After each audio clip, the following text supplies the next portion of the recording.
जब यह हादसा हुआ था उस वक्त मैं 9 या 10 साल का था।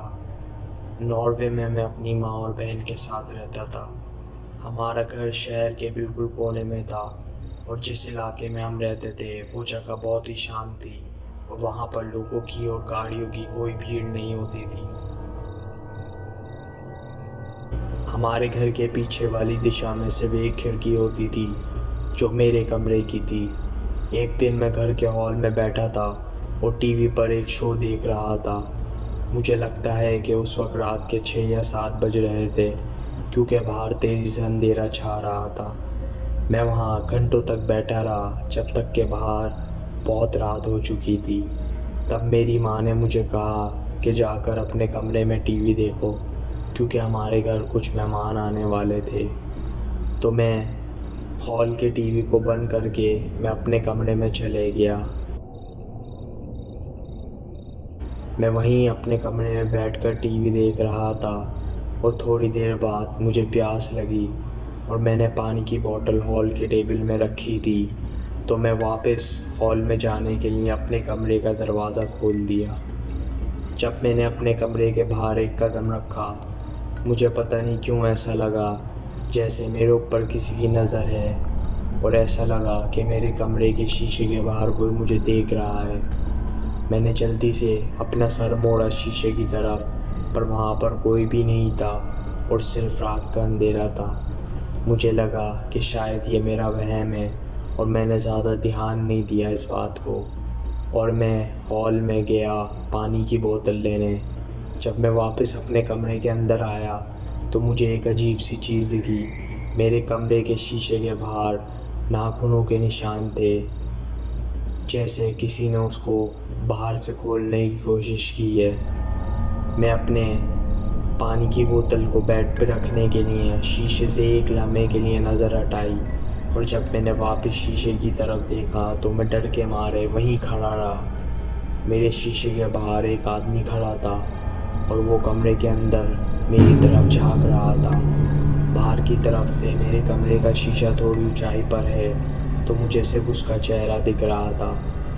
उस आदमी ने जब मुझे देखा तो उसने अपने चेहरे को कांच के ऊपर चिपका लिया और अपने दोनों हाथ साइड पर रख लिए ताकि वो मेरे कमरे के अंदर और गौर से देख सके। उसकी नज़र सिर्फ मेरी तरफ थी और वो अपनी जगह पर ही खड़ा था और मुझे घूर रहा था। वो आदमी लगभग 50 साल का था और उसकी आंखों के नीचे बहुत काले गहरे थे, जैसे कि वो बहुत देर से सोया ना हो। मुझे पहले लगा कि शायद ये उन मेहमानों में से एक है जो मेरी माँ ने कहा था कि हमारे घर आने वाले हैं, पर मैंने इस आदमी को अपनी ज़िंदगी में पहले कभी नहीं देखा था। ऐसा लगा कि बहुत अरसा गुजर गया हो और वो आदमी वहीं खड़ा था और मुझे देख रहा था और मैं भी अपनी जगह पर ही खड़ा था। मैं वहाँ से हिल नहीं पाया और या फिर मैं डर के मारे हिल नहीं सका। पर थोड़ी देर बाद मैंने हिम्मत करके ज़ोर से चीख लगाई अपनी माँ की तरफ और वो आदमी जल्दी से मेरे शीशे से हटकर गायब हो गया। मैं वहीं अपने कमरे में था जब थोड़ी देर बाद हमारे घर के दरवाजे पे किसी ने नॉक किया। मेरी माँ ने हमें अपने कमरे में रहने के लिए कहा और दरवाज़ा खोलने के लिए वो चले गईं। कुछ लम्हों के बाद जैसे ही उन्होंने दरवाज़ा खोला वैसे ही तेज़ी से बंद कर दिया और उनके चेहरे पर एक अजीब सी घबराहट थी।